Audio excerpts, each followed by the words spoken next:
तो चलिए देखिए, आज हम लोग जो है साइंस में जो है परीक्षा दृष्टि के हिसाब से पढ़ेंगे। जो है इसमें हम लोग विज्ञान मतलब ह्यूमन फिजियोलॉजी मतलब मानव विज्ञान के बारे में हम लोग यहाँ पढ़ेंगे आज। ठीक है, मानव विज्ञान के बारे में हम लोग आज यहाँ से पढ़ेंगे। हम लोग क्विज हल करेंगे, क्वेश्चन जो हमारा एग्जाम के दृष्टि से जो क्वेश्चन हमारे आते हैं उसके हिसाब से हम लोग पढ़ेंगे। तो देखिए क्वेश्चन ये कह रहा है कि मानव शरीर की सबसे बड़ी ग्रंथि कौन सी है? बताइए आप लोग, मानव शरीर की सबसे बड़ी ग्रंथि, सबसे बड़ी ग्रंथि कौन है भैया? कौन है? कौन है भाई? लीवर। हमारे शरीर की सबसे बड़ी ग्रंथि कौन है? लीवर है। और यह क्या एक्सोक्राइन है कि इंडोक्राइन, मतलब अंतःस्रावी ग्रंथि है कि बाह्यस्रावी ग्रंथि है? तो क्या है? बाह्यस्रावी ग्रंथि है। कौन है? बाह्यस्रावी ग्रंथि भाई। ठीक है, जो है अंतःस्रावी ग्रंथि नहीं है। अंतःस्रावी सबसे बड़ी ग्रंथि अगर आपसे पूछ ले, अंतःस्रावी सबसे बड़ी ग्रंथि कौन है, तो क्या बताएंगे आप लोग? थायराइड। कौन सा? थायराइड ग्रंथि, जो कहाँ पाई जाती है? गले में पाई जाती है। समझ गए? सबसे बड़ी अंतःस्रावी ग्रंथि थायराइड ग्रंथि, जो हमारे कहाँ पाई जाती है? गले में पाई जाती है। और सबसे बड़ी आपका बाह्यस्रावी ग्रंथि कौन माना जाता है? लीवर माना जाता है। और मिक्स ग्लैंड, मिश्रित ग्रंथि किसे कहते हैं? मिश्रित ग्रंथि ऐसी ग्रंथि जिसमें अंतःस्रावी और बाह्यस्रावी दोनों प्रकार के हार्मोन्स का सिक्रेशन होता है, वो कौन सा ग्रंथि है? तो वो कौन है भाई? कौन है? अग्नाशय। अग्नाशय एक ऐसी ग्रंथि है जिसमें बाह्यस्रावी और अंतःस्रावी दोनों हार्मोन्स जो है यहाँ से निकलते हैं। समझ गए? इसलिए इसे क्या कहते हैं? मिश्रित ग्लैंड या मिक्स ग्लैंड के नाम से भी जाना जाता है। समझ गए? तो ये चीज़ है। तो इसको आप लोग लिखते भी चलिएगा, एक एक पॉइंट लिखते चलिएगा, बहुत इंपॉर्टेंट है ना। इसके बाद फिर देखिए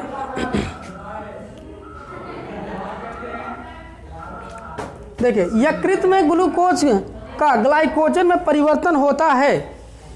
कैसे होता है? किसके द्वारा होता है? कौन करता है? यकृत में देखिए ग्लूकोज का, ध्यान दीजिए, ग्लूकोज का किसमें चेंजिंग होता है? ग्लाइकोजन में। जो लीवर हमारा होता है वो ग्लूकोज को एब्जॉर्ब करेगा, किसके रूप में करेगा? ग्लाइकोजन के रूप में। पूछा जाता है कौन सा ऐसा बॉडी का पार्ट है जो ग्लूकोज को ग्लाइकोजन में कन्वर्ट करता है, तो कौन होता है? वो लीवर होता है। लीवर में ही ये फंक्शन होता है। लेकिन कह रहा है कि लीवर में तो फंक्शन हो रहा है, परंतु इसको कौन कन्वर्ट करता है? भाई लीवर में तो काम हो ही रहा है, लेकिन कौन इसको चेंज कर रहा है? तो चेंज कौन करता है इसको? ग्लाइकोजेनेसिस। ग्लाइकोजेनेसिस, ठीक है, इंग्लिश में लिख देते हैं ग्लाइकोजेनेसिस। जेनेसिस का मतलब होता है निर्माण। किसका? ग्लाइकोजन का। ग्लाइकोजेनेसिस का मतलब, ग्लाइको मतलब ग्लाइकोजन, जेनेसिस मतलब निर्माण, अर्थात ग्लाइकोजन का निर्माण। ये एक प्रकार की आपका एंजाइम की भांति कार्य करेगा। ग्लूकोज को ग्लाइकोजन में परिवर्तित करता है। और यह किस पार्ट में होता है? तो लीवर के पार्ट में होता है। बात समझे? बहुत ही इंपॉर्टेंट और फैक्ट बात है, एग्जाम में आपका आ सकता है परीक्षा में, इसको आप जरूर लिखेंगे। ठीक है, चले फिर आगे। चलिए अगला क्वेश्चन देखिए, आपसे पूछ रहा है, अगला क्वेश्चन पूछ रहा है कि विटामिन ए तथा यूरिया का संश्लेषण कहाँ होता है? विटामिन ए तथा यूरिया, यानी यूरिया का फार्मूला क्या होगा भैया? NH2CO समझ गए? इसका कह संश्लेषण कहाँ होता है, मतलब इसका निर्माण कहाँ होता है भैया? तो भाई यूरिया एक टॉक्सिक पदार्थ है, एक जहरीली पदार्थ है। और हमारे बॉडी का कौन सा अंग है जो टॉक्सिक पदार्थ को एब्जॉर्ब करके उसको निष्क्रिय बना देता है? कौन है? लीवर। लीवर कौन होता है? लीवर। आप अल्कोहल लो, ड्रिंक करो या कुछ भी करो, उसका जो है सबका परिणाम मतलब उसको झेलता कौन है? लीवर झेलता है। इसलिए लोग कहते हैं कि शराब पीने से लीवर क्या हो जाता है? डैमेज हो जाता है, खराब हो जाता है। तो भैया विटामिन ए और यूरिया का संश्लेषण किसमें होता है? किसमें होता है? यकृत में होता है। समझ गया ना? हाँ, ध्यान दीजिएगा, इसको आप लिखेंगे। इसके बाद फिर देखिए अगला दूसरा क्वेश्चन कह रहा है पित्त कैसा तरल पदार्थ है? पित्त कहाँ पाया जाता है भैया? पित्त को देखो, पित्त को और क्या कहते हैं? गाल ब्लैडर के भी नाम से जानते हैं। किस नाम से जानते हैं? Gall bladder. बहुत पूछा जाता है भैया, गाल ब्लैडर हिंदी में लिख के इसे दे देगा कि पित्त को गाल ब्लैडर कहते हैं। इसमें कौन सा रस निकलता है भैया? पित्त रस निकलता है। और ये कहाँ पाया जाता है? लीवर के अंदर पाया जाता है। ज़्यादातर पथरी वथरी अगर होती है तो कहाँ होता है? पित्ताशय में होता है और आपकी किडनी में होता है, 2 जगह। और देखिए ये पूछ रहा है कि पित्त का पदार्थ कैसा होता है? तो इसका जो तरल पदार्थ होता है वो कैसा होता है भाई? एसिडिक होता है। एसिडिक मतलब क्षारीय होता है। सॉरी, एसिडिक नहीं, बेसिक होता है। बेसिक कैसा होता है? बेसिक होता है। बेसिक का मतलब क्षारीय होता है। किस कलर का होता है? तो ये भाई हल्का पीला और हरा कलर, हरा भी होता है, हल्का पीला और हरा कलर का होता है। समझ गए? इसका मेन काम क्या होता है भाई? तो इसका मेन काम होता है वसा का क्या करना? इमल्सीकरण। बताया गया था वसा का क्या करना भैया? इमल्सीकरण करना। इमल्सीकरण का मतलब होता है कि एक वसा के टुकड़े को, फैट के टुकड़े को छोटे छोटे टुकड़ों में डिवाइडेशन करने की प्रक्रिया ही क्या कहलाती है भैया? ठीक है, इमुलेशन अर्थात इमल्सीकरण कहलाती है। समझ गए? तो ध्यान दीजिएगा। अगला क्वेश्चन, दूसरा क्वेश्चन देखिए क्या कह रहा है।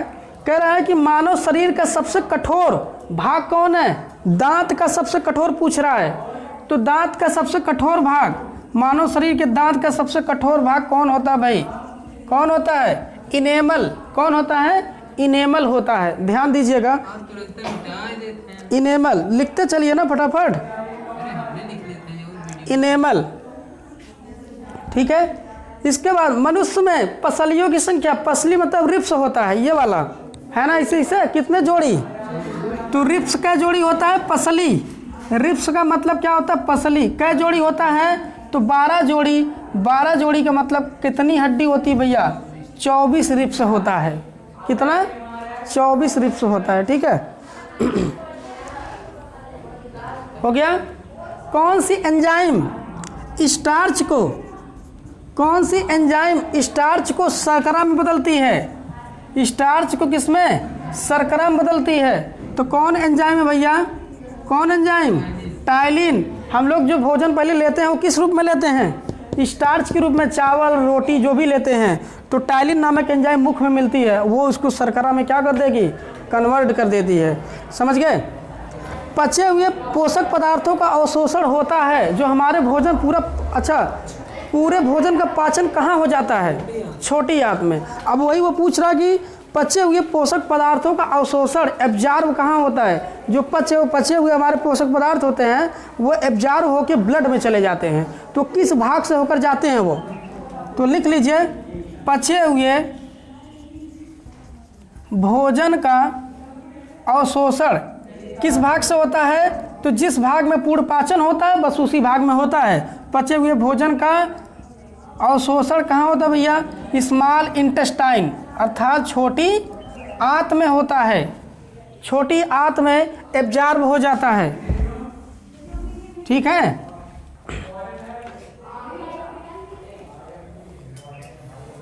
अच्छा, पूर्ण पाचक रस किसको कहा जाता है? पूर्ण पाचक रस, पूर्ण पाचक रस किसको कहा जाता है? बस एक मिनट, पूर्ण पाचक रस किसे कहा जाता है भाई? बताओ, ये मैंने आपको पढ़ाया है। पूर्ण पाचक रस किसे कहा जाता है? जिसमें बहुत सारी एंजाइम पाई जाती हैं। कौन? जठर रस? नहीं, जठर रस नहीं होगा। पूर्ण पाचक रस किसे कहते हैं? तो ये पैंक्रियाज को कहते हैं। किसे कहते हैं? पैंक्रियाज, अग्नाशय। कैसे? मैंने आपको लिखाया था, यहाँ से मैंने लिखवाया था, जो है पी ट्रिप्सिन, कुछ याद है? पी ट्रिप्सिन, पी एमाइलेज, 7 कितने लिखवाए थे? 7 एंजाइम लिखाए थे total. P amylase, P lipase, है ना, पी लाइपेज, और पी जो है P amylase, P lipase, P trypsin, ठीक है, फिर माल्टेज, पी माल्टेज, ठीक है, और पी सुक्रेज, ठीक है। पी का मतलब क्या होता है? पैंक्रियाज, और पैंक्रियाज मतलब अग्नाशय, समझ गए। तो कितने हो गए? 5 हो गए। अभी और भी है, एमाइलेज हो गया, और भी इसमें होते हैं, ट्रिप्सिन भी हो गया, ठीक है। तो ऐसे हैं, मतलब लगभग कितने टोटल हैं भाई? 7। जैसे देखिए एमाइलेज, पी एमाइलेज, एमाइलेज हमारा जो है टाइलिन होता है, जो मुख्य में पाया जाता है। टाइलिन को इंग्लिश में क्या कहते हैं? एमाइलेज। तो अगर एमाइलेज का पाचन अगर बढ़िया से यहाँ नहीं कर पाता, बहुत लोग जल्दी जल्दी खा के अंदर ले लेते हैं, लेते हैं नहीं लेते हैं, कहते हैं कि पूरी जल्दी ना ख़त्म हो जाए, कहते हैं ना। तो इसलिए जल्दी लेने के चक्कर में उनका पाचन यहाँ मुख में नहीं हो पाता, कुछ ऐसा हो जाता जो अधूरा पड़ा रहता है स्टार्च के रूप में, तो अंदर जाएगा। तो बचे हुए भाग को कौन पाचन करेगा? अग्नाशय। अब ये सब देखिए, जितनी एंजाइम ये सब है, ये सब एंजाइम कौन सा हार्मोन्स के रूप में काम करेगी? तो सब ये बायस्रावी किस रूप में काम करेगी? बायस्रावी के रूप में सब काम करेगी। इसको जान लीजिए, क्योंकि मैंने अभी भी जस्ट बताया था कि अग्नाशय एक मिक्स ग्लैंड होता है, मिश्रित ग्रंथि होती है। तो ये बायस्रावी के रूप में निकलेगा। अंतःस्रावी के रूप में कौन निकलेगा? थोड़ा ध्यान दीजिएगा। अंतःस्रावी के रूप में कौन सा हार्मोन्स निकलता है? तो इसमें 3 सेल होता है। कितने सेल होते हैं? 3 cell, alpha cell, beta cell और कौन? डेल्टा सेल होता है, डेल्टा सेल। तो अल्फा सेल से निकलता है ग्लूकागॉन हार्मोन। कौन निकलता है? Glucagon hormone. बीटा से निकलता है इंसुलिन हार्मोन, जो कि आप जानते हैं डायबिटीज रोग में जो है सहायक होता है। और ये होता है सोमैटोस्टैनिन हार्मोन। सोमैटोस्टैनिन हार्मोन होता है। ये 3 हार्मोन होते हैं जो अंतःस्रावी हार्मोन निकलते हैं, अल्फा, बीटा और किससे? डेल्टा से निकलते हैं।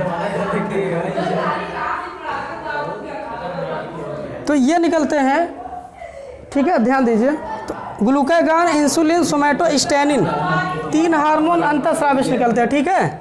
और बाह्यस्रावी से ये निकल रहे हैं। तो क्लियर हुआ? तो इतना आप इसको जानिए, ठीक है। तो ठीक है, आज के लिए बस इतना ही, ठीक है, टाइम है नहीं। ओके, धन्यवाद।